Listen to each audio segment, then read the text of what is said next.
We made it. Here is the end of the reign of Superman. October 1993. This is part 23. And I want to thank all of y'all for going on this journey with me. Even though I didn't realize that this collected trade was the latter half, we will eventually, once I get more of my comics unpacked, go through Funeral for a Friend, and then we will dive back into the early half of the reign of Superman, so that way we can all enjoy it together. But for now, let's finish up, because there is some more story in this collected trade that I will eventually be going over. And let's talk about who made this book. This is written and drawn by Dan Jurgens, finished art by Brett Breeding, colored by Glenn Whitmore, and lettered by John Costanza. And so here, everybody has made it to Engine City. The Eradicator, hoping that he's not too late, after essentially telling this Fortress of Solitude that I don't care if I'm not fully restored, I've got to go help Superman, which redeems the Eradicator from just being this villain that wanted to turn the Earth into another Krypton. Because he had imprinted on Kal-El, he now has this sense of duty and honor.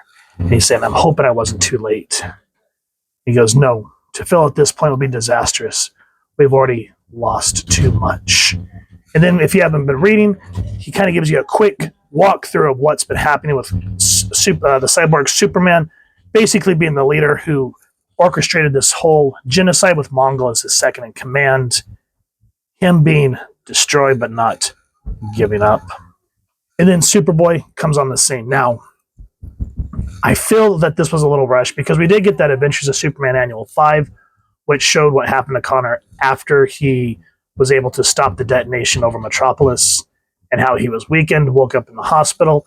But he just felt out of place because he just went on this whole complete random mission in Metropolis while all this is happening, and then he flies back on the scene. So it's one of those moments. But while Green Lantern 46 showed how Hal took out Mongol, this issue shows what happens while Hal was in the middle of this battle. We see the aftermath of Steel. He goes, I've never felt so big in my life. Took everything I had to stop this thing. Because remember, he essentially was going to sacrifice himself to stop Henshaw from launching Warworld, which would knock the Earth out of its atmosphere and all that stuff, since initially they were going to make it a floating Warworld, but he's like, I'm just going to destroy this, and everyone will blame Superman because I'm wearing his colors. Now, what I like is essentially ends up with Clark and the Eradicator fighting against Henshaw. And what's weird is Superman knows who the Eradicator is. He's always like, he says, we've always been linked, you and I. I know who you are, and I don't trust you any more than Henshaw. Oh, you can always trust me to be your nightmare come to life. You once persuaded me to leave Earth by claiming I was disruptive. But you only wanted me gone so Earth could be yours. First, you killed my fellow astronauts, even my wife, under the pretext of assisting them. But I'm better, stronger than you, and I'll prove it by destroying the second planet you've called. And so while the cyborg Superman's coaxing them along, the Eradicator saying, we don't have time, we need to fight. He goes, right. And I'm taking you down as soon as I'm done with Henshaw. So I just like how there's essentially this uneasy alliance, because they are locked in. Everyone else has been separated, and they are just going to have to work together. And the Kryptonian, the Eradicator says, I don't understand your surprise. I recently rescued you from eternal cessation. But I wasn't dead. I wasn't just some kind of coma or something. And I love how Jurgens kind of gives him that moment of hesitation, and he goes, right? Thoughts such as though may comfort you, but you must understand. You are categorically deceased, Kal-El. Assuming you're right, there's no mistake in what I've said. Doomsday killed you. Then how am I here now? I had many super abilities, but surviving death wasn't one of them. So we kind of get an idea of how it was ultimately the Eradicator that brought him back to life by touching him. He says, if I hadn't acted when I did, you could have very well been dead. And it's going to take me a while to accept what's happened, but you think it's hard to accept one death? Try to. Welcome to Engine City's gas tank. But instead of gas, we use a rather unconventional power source. I assume you recognize it, Cal. Kryptonite. Mm-hmm. It's like when used improperly, it's deadly. And so we see how the cyborg's essentially planning to destroy Superman again. And I love how the Eradicator just jumps into action and he goes, I failed to prevent you from destroying Coast City, Maniac. Here's where I even things up. It's like, you can't do it. Watch me.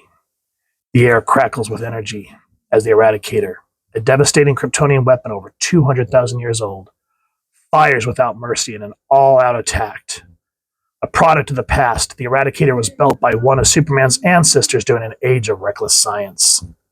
The cyborg, however, is a product of more recent Kryptonian technology. His existence is based in the Matrix chamber Superman's father, Jor-El, built to carry his infant son to Earth. And then I love this juxtaposition. We see the Eradicator. One was built to kill. And then we see the cyborg, the other, to bear new life. So the what do you call it? The juxtaposition of what the technologies were supposed to be built for and what they are utilized for in this particular configuration. It's just a very poignant feeling.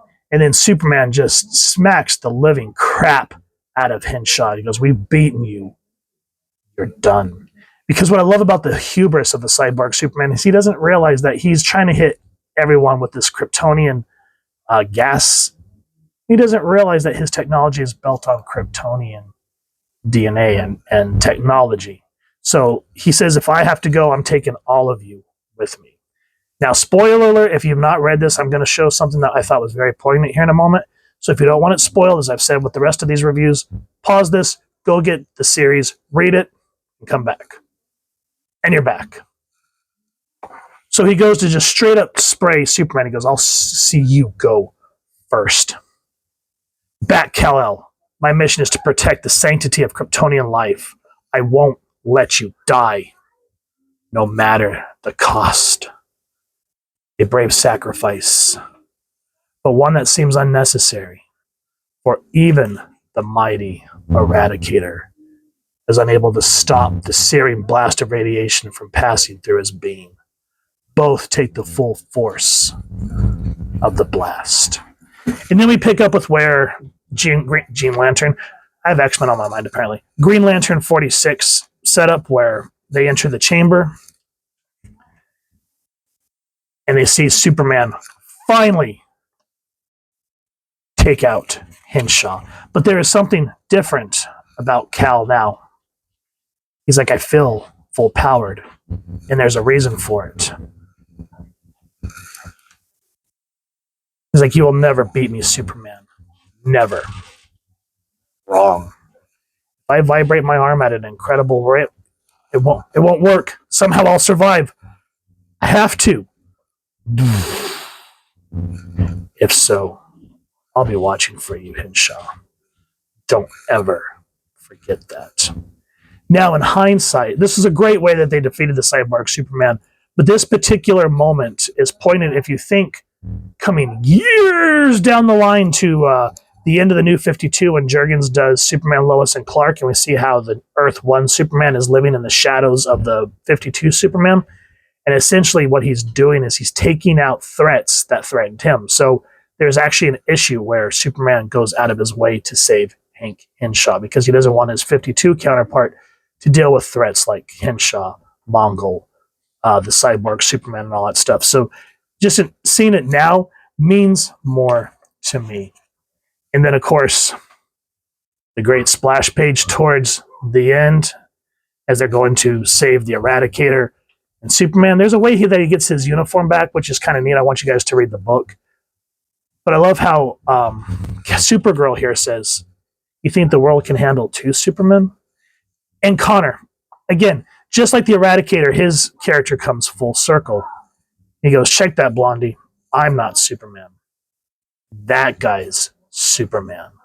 The one and only.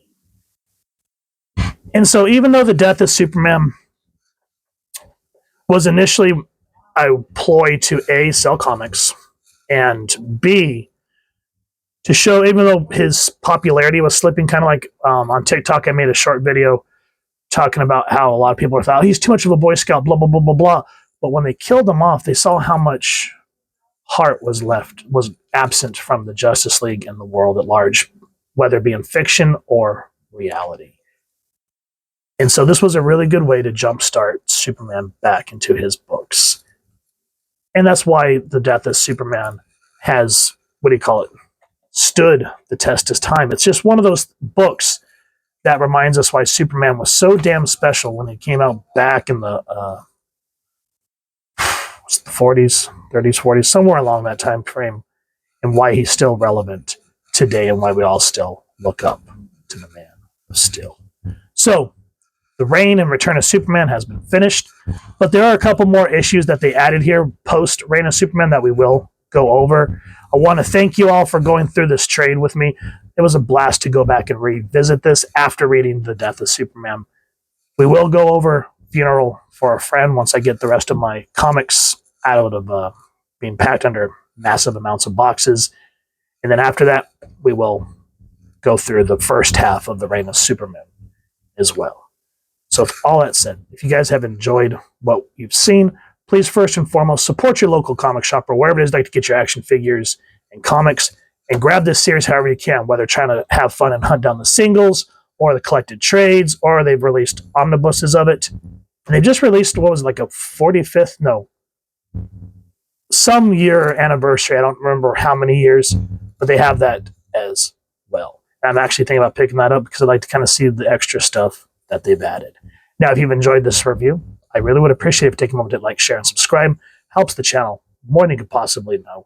And if you don't mind hitting that fancy Man of Steel bell, next subscribe. That way, as I continue to upload content, you guys get notified. Come to the channel, and I love talking with y'all and hearing your thoughts and feedback down in the comments below or the socials, which I'll make sure to leave the links down in the description. So with all that said, hope y'all continue to have an absolutely amazing day reading, and happy hunting, everyone.